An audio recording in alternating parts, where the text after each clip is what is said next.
দ্রুতগতির অটো দুটি প্রাণ নিয়ে নিল। মুর্শিদাবাদের সালারের শালিন্দারের সামনে রায়গ্রাম মোড়, এখানেই গতকাল একটা অটো দ্রুতগতি প্রায় 80-র উপর গতিতে ছিল, দুটি প্রাণ চলে গেল। এর মধ্যে একজন শিক্ষক এবং একজন বৃদ্ধ। শিক্ষকের নাম ইব্রাহিম হোসেন, তার বয়স 52, বাড়ি ভরতপুরের সুরপাড়া। অন্যদিকে বৃদ্ধ যে ব্যক্তি ছিলেন সেই বৃদ্ধর বয়স 65 বছর, নাম মাজহারুল হোসেন, বয়স 65, তার বাড়ির ভরতপুরের সিজগ্রাম মোড়ে। অটোটা এখান থেকে ঠিক আসছিল, উল্টো দিকে একটা বাঁশের গাড়ি ছিল, ট্রাক্টরে করে বাঁশ, সে বাঁশটা নিয়ে ঢুকছিল এখানে। বাঁশের কিছুটা অংশ, 1/3 অংশ বাইরে বেরিয়েছিল। দ্রুতগতির যে অটো ট্রেনের প্যাসেঞ্জার নিয়েছিল এবং ট্রেন ধরার জন্য সে প্রায় 80-র উপরে গতিতে দ্রুত গতিতে অটো নিয়ে যাচ্ছিল সালারের দিকে। এখানে টাল সামলাতে না পারে, এখানে যখন দেখে যে এই পোল আছে, তারপর যখন ডান দিকে টান নেয় এখানে উল্টে যায় এবং এখনও পর্যন্ত সেই দাগ আছে। এবং স্পটেই দুজনের মৃত্যু হয়, একজন স্কুল শিক্ষক এবং একজন বৃদ্ধ। কথাই আছে না, ছবি কথা বলে, সেই ছবি আপনাদের দেখাবো যে সিসি ক্যামেরার ফুটেজ। যদিও যারা মৃত্যু হয়েছে তাদের বাড়ির লোক বলছে যে না, অটো এবং ট্রাক্টরের মুখোমুখি সংঘর্ষে দুজনের প্রাণ গেছে। ছবি কথা বলে। ওই যে সামনে যে দোকান, ওই দোকানের ওই সিসি ক্যামেরা ওখানে আছে, সেই সিসি ক্যামেরায় ফুটেজে কি আছে আসুন আগে দেখি। কালকে যে দুর্ঘটনাটা ঘটেছিল এবং দুজনের প্রাণ গেল, এই নিয়ে এখানে সাধারণ মানুষ তখন যারা ছিল স্পটে, কি ঘটেছিল ওখানে?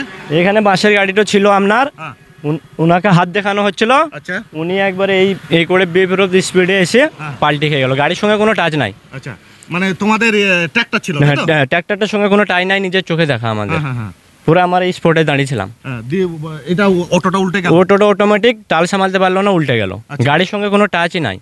এখানে সিসি ক্যামেরা আছে, সিসি ক্যামেরা আপনারা চেক করলে পেয়ে যাবেন। আমি লেবার, আমি বালি পাথর ভরি। আচ্ছা, ট্র্যাক্টরটা যাচ্ছিল কোথায়? এইখানে বাঁশ ফেলাচ্ছিল আপনার। আচ্ছা, তার আগে একটা 207 সাইড নিল, দুটো বাইক সাইড নিল। উনি একবার বিয়ে হিসাব স্পিডে এসে উল্টে গেল। শুকনো। নাম কি তোমার? আমার নাম তুফান শেখ।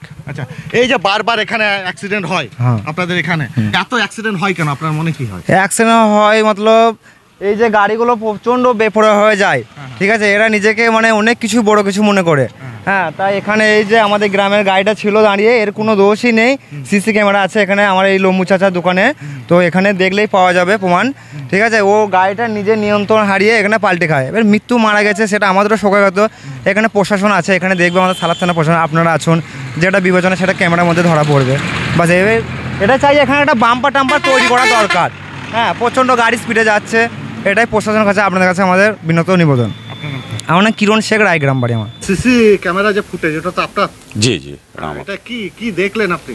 আমি অ্যাক্সিডেন্ট হওয়ার পরে যখন শুনলাম এর অ্যাক্সিডেন্ট হয়েছে, তখন আমি আসলাম দোকানে এবং টিভি ফুটেজ খুলে দেখি যে অ্যাক্সিডেন্টটা কীভাবে হলো। তখন দেখলাম এবং আরও এখানকার লোকজন এসে আমাকে জিজ্ঞাসা করলো, দাদা আপনার টিভিটা ফুটেজটা খুলেন।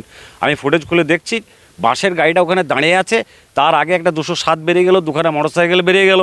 তারপরে দেখছি একটা ওই ভরতপুর থেকে আসছিল একটা 3 চাকা অটো, দ্রুত গতিতে আসার পরে ও নিচে দিয়ে নেমে যেয়ে আবার হ্যান্ডেলটাকে সোজা করে উঠতে যেয়ে নিয়ন্ত্রণ হারিয়ে পড়ে গেল গাড়িটা।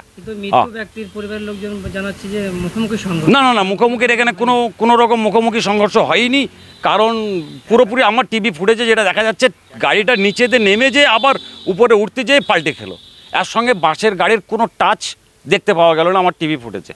আমি টিভি ফুটেজে যেটা দেখেছি, আমি এখানে প্র্যাকটিক্যালি ছিলাম না, টিভি ফুটেজে যেটা দেখলাম সেটাই আমরা বললাম। এবং আমার কাছে টিভি ফুটেজ আছে, আপনারাও একবার চেক করতে পারেন, দেখতে পারেন।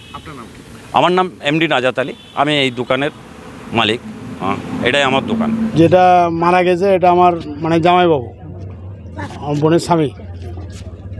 ওনার ছেলেকে সঙ্গে নিয়ে, দুটো ছেলে এবং আমার বোন আর ও 4 জন মিলে বহরমপুর ডাক্তার দেখানোর জন্য সালার থেকে ট্রেন ধরে বহরমপুর যাওয়ার উদ্দেশ্যে এখান থেকে বাড়ি থেকে রওনা হয়েছে। রায়গ্রাম পার করে ওখানে নাকি শুনলাম ওইখানে অ্যাক্সিডেন্টটা হয়েছে। বাঁশ বোঝাই ট্র্যাক্টরের সঙ্গে এরা অটোরে ছিল, অ্যাক্সিডেন্টটা হয়েছে। আচ্ছা, কজন খাম হয়েছে আপনাদের? খাম আমার বোন হয়েছে, ওর ভাগ্নে হয়েছে, আরেকজন হয়েছে ওর ভরতপুর নতুন পাড়ায় বাড়ি, তিনি সকালে ডেট হয়ে গিয়েছে। এখন যেটা মারা গেছে মাস্টারমশাই, এটা আমার মানে জামাইবাবু। মীর ইব্রাহিম আলী। ইব্রাহিম হোসেন। বয়স 52-53 হবে। বাঁশের গাড়ি আসছিল, বাঁশে লেগে আমাদের গাড়িটা উল্টে ফেলে দিল। আচ্ছা, বাসের গাড়ি। হ্যাঁ, আপনারা কি গাড়িতে ছিলেন? আমরা জিও গাড়িতে। জিও গাড়িতে যাচ্ছিলেন? হ্যাঁ, কটার সময় ছিল? ঠিক 5:30 6টা হবে।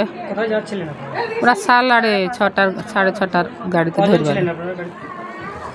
অনেক কজন ছিলাম, এক গাড়ি ভর্তি লোক। কজন আহত হয়েছে? 2 জন মারা গেল, আর আহত সবাই।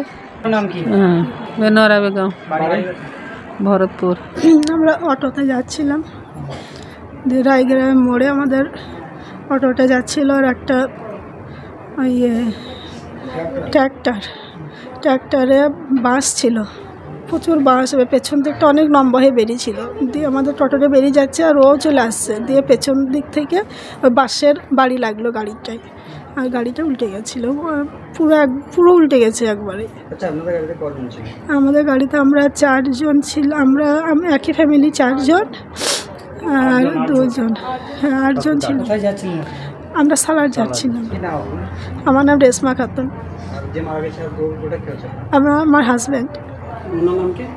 মীর ইব্রাহিম হোসেন, বাড়ি কোথায়? ভরতপুর। দেখলেন কালকে অটোওয়ালার গাফিলতিতে এখানে দুটি প্রাণ গেল, স্পটেই বৃদ্ধের এখানে প্রাণ চলে যায়। অন্যদিকে স্কুল শিক্ষক ইব্রাহিম হোসেন ভরতপুর থানার পুলিশ ভরতপুর প্রাথমিক হাসপাতালে নিয়ে যায়, তারপর ওখান থেকে বহরমপুর মেডিকেল কলেজে নিয়ে যাওয়ার পথেই তার মৃত্যু হয়। দুটি প্রাণ চলে গেল। অটোওয়ালাদা কান্দি সালা রাজ্য সড়ক, সেখানে এতটা দ্রুত গতিতে ছোটে আমি তার চাক্ষুষ প্রমাণ। আমিও কোনো সময় কাজের সূত্রে একটা রিপোর্টিং করতে যাব, হয়তো যাচ্ছি দূরে, 60-এর উপর হয়তো আমার বাইকের গতি, কিন্তু আমার বাইককেও তারা ওভারটেক করবে, তার কারণ তারা এতটাই ব্যস্ততা দেখায় যে তারা মোটর বাইককেও ওভারটেক করবে। এমনই দেখা যায় তার গতি এতটাই বেশি ছিল, 80-র উপরে গতির জন্যই কালকে দুটি প্রাণ গেল। মুর্শিদাবাদের সালারের শালিন্দা থেকে স্বপন কারিকর,